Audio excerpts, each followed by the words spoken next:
Assalamu alaikum wa rahmatullahi wa barakatuh. Bienvenue à tous et à toutes sur Islam Aïcha, votre espace de rappel spirituel, d'inspiration et de connaissance. Ici, nous explorons ensemble les enseignements de l'islam et leurs applications dans notre vie quotidienne. Assalamu alaikum wa rahmatullahi wa barakatuh. Bienvenue à tous et à toutes sur Islam Aïcha, votre espace de rappel spirituel, d'inspiration et de connaissance. Ici, nous explorons ensemble les enseignements de l'islam et leurs applications dans notre vie quotidienne. Si c'est votre première visite sur cette chaîne, je vous invite à vous abonner et à activer la cloche pour ne manquer aucune de nos vidéos. Votre soutien est essentiel pour faire grandir cette communauté de croyants et croyantes. Et surtout, n'hésitez pas à laisser un commentaire avec vos réflexions, vos expériences ou simplement un mot d'encouragement. Vos interactions sont une bénédiction qui nous motive à continuer.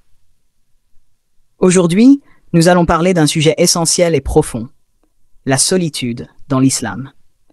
Comment comprendre cette étape de la vie? Pourquoi Allah nous place-t-il parfois dans une situation d'isolement?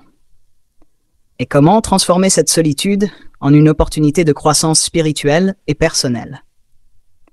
Installez-vous confortablement et restez avec nous jusqu'à la fin pour découvrir des exemples inspirants tirés de la vie des prophètes et des enseignements du Coran. La solitude comme opportunité de connexion avec Allah. Définition spirituelle de la solitude. Elle n'est pas une punition, mais un moment où Allah nous éloigne des distractions pour nous rapprocher de lui.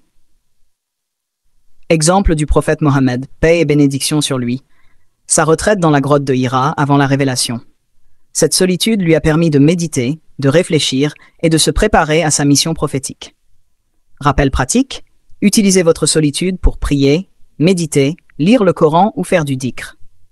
2. La confiance totale en Allah coule à travers la solitude. Un test pour votre foi. Allah vous isole parfois pour que vous appreniez à dépendre entièrement de lui. Exemple du prophète Ibrahim, que la paix soit sur lui. Lorsqu'il a été rejeté par son peuple, il n'a jamais cessé de mettre sa confiance en Allah. Conseil pratique. Quand vous vous sentez seul, répétez Hasbunallahu wa ni'mal wakeel. Allah me suffit, et il est le meilleur garant. 3. La solitude comme préparation à de grandes missions. Un temps pour se renforcer. Avant chaque grande mission, Allah prépare ses serviteurs par des moments de solitude. Exemple du prophète Moussa, que la paix soit sur lui.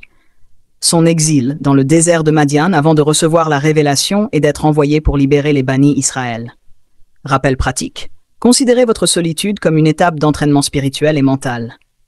4. Une épreuve qui purifie l'âme et les intentions.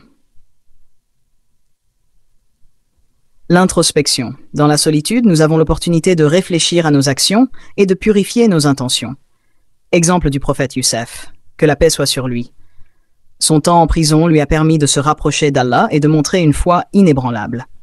Conseil pratique, prenez le temps d'évaluer vos objectifs dans la vie et de les aligner sur ce qui plaît à Allah. 5. Apprendre la patience, sabre, à travers la solitude. Un exercice spirituel. La patience est l'un des plus grands enseignements de l'islam, et la solitude en est un moyen d'apprentissage. Exemple du prophète Ayoub, que la paix soit sur lui. Il a enduré la maladie et l'isolement avec une patience exemplaire, et Allah l'a récompensé en doublant ses bénédictions. Rappel pratique. Lorsque vous traversez des moments difficiles, souvenez-vous que chaque épreuve a une fin, et qu'Allah est toujours avec vous. Un moment pour se reconnecter à soi-même. La solitude peut être une bénédiction qui nous aide à retrouver notre équilibre intérieur. Rappel du Coran. En vérité, c'est par le rappel d'Allah que les cœurs se tranquillisent. Conseil pratique, méditez sur les noms d'Allah, écoutez des récitations du Coran ou prenez simplement le temps d'apprécier les bienfaits qu'Allah vous a donnés. La solitude est un cadeau d'Allah, même si elle peut parfois sembler difficile à comprendre. Elle est une opportunité pour grandir, se rapprocher de lui et se préparer à une vie pleine de bénédictions et de responsabilités. Rappel clé.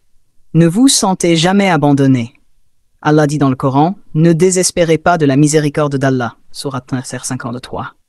Si cette vidéo vous a inspiré ou vous a apporté un rappel bénéfique, n'oubliez pas de laisser un commentaire avec vos pensées et vos expériences. Abonnez-vous à la chaîne Islam Aïcha et partagez cette vidéo avec vos proches pour que ce rappel atteigne un maximum de personnes. Qu'Allah vous bénisse, vous guide et vous accorde la sérénité dans chaque étape de votre vie. À très bientôt, Inch'Allah, sur Islam Aïcha.